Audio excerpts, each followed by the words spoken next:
Good morning students. मैं किरण Awasthi BEd department से। आज का हमारा टॉपिक है मैकाले का विवरण पत्र।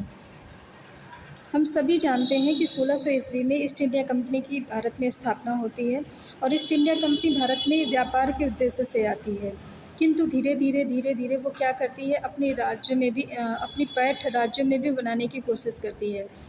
1707 में मुग़ल शासक औरंगजेब की मृत्यु होती है। उसके बाद जो उसके अयोग्य उत्तराधिकारी होते हैं, उसकी अयोग्यता के कारण या उनकी अयोग्यता के कारण, अक्षमता के कारण भारत में एक केंद्रीय शक्ति का अभाव पाया जाने लगता है, जिसके कारण ब्रिटिश जो कि अंग्रेज़ थे, वो भारत के विभिन्न राज्यों में अपनी पैठ जमाने की कोशिश करने लगे।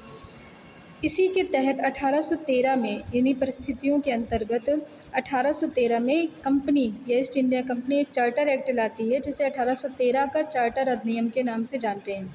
इस अधिनियम में कहा गया कि भारतीयों की शिक्षा व्यवस्था पर कंपनी 1 लाख रुपए प्रतिवर्ष खर्च करेगी।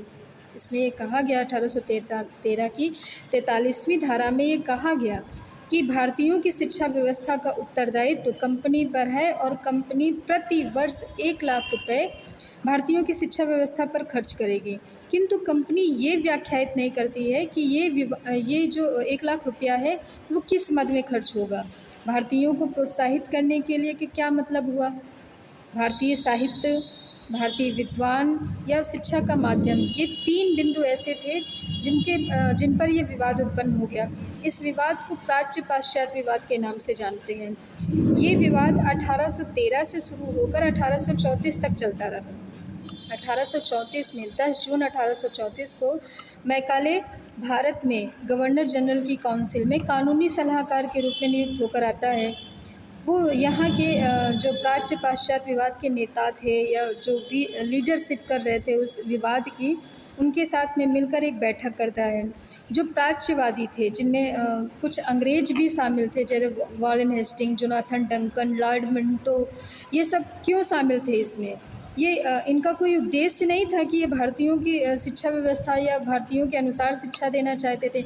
इनका उद्देश्य था कि जो प्राच्यवादी थे वो ये मानते थे कि जो ये शिक्षा व्यवस्था है या ये 1 लाख रुपया जो खर्च किया जाना है, इसमें क्या होना चाहिए, इसमें भारतीयों को भारतीयों की जो भारतीय विषय है या संस्कृत है, अरबी है, इनके माध्यम से शिक्षा देनी चाहिए या रीजनल लैंग्वेजेस के माध्यम से शिक्षा देनी चाहिए।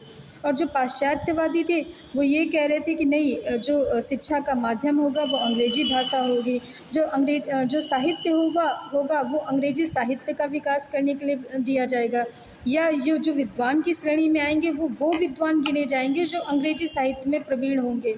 तो इन प्राच्य वादियों के विवाद को सुलझाने के लिए वो बैठता है, एक मीटिंग करता है प्राच्यवादियों और पाश्चात्यवादियों में। प्राच्यवादियों में जैसा कि हमने जाना कि वॉरेन हेस्टिंग्स थे, लॉर्ड मिंटो थे, जोनाथन डंकन थे, इन्होंने संस्कृत कॉलेज की स्थापना ऑलरेडी कर चुके थे। इनका उद्देश्य ये नहीं था कि ये भारतीयों के लिए भारतीयों की शिक्षा व्यवस्था का विकास करना चाहते थे। इनका बेसिकली उद्देश्य ये था कि भारतीयों को संस्कृत, अरबी, फ़ारसी, उर्दू, इन सब के माध्यम से एक जो विविधता है उसके विविधता ही बनी रहनी चाहिए, न कि एकता स्थापित होनी चाहिए। वो ये नहीं चाहते थे कि भारत एक शिक्षा व्यवस्था में एकीकृत हो। वो ये चाहते थे ये विभिन्न जातियों में, विभिन्न भाषाओं में अपने आपस में लड़ते रहें। जबकि जो पाश्चात्यवादी थे, उनका भी उद्देश्य ये नहीं था कि ये भारतीयों के लिए कहते थे कि भारतीयों का विकास हो जाएगा, भारतीय अंग्रेजी पढ़ेंगे तो ऐसा हो जाएगा। वो ये चाहते थे कि जो भारतीय हैं, वो भारतीय एक अंग्रेज़ जो यहाँ पे आए थे वो व्यापार करने के उद्देश्य से आए थे।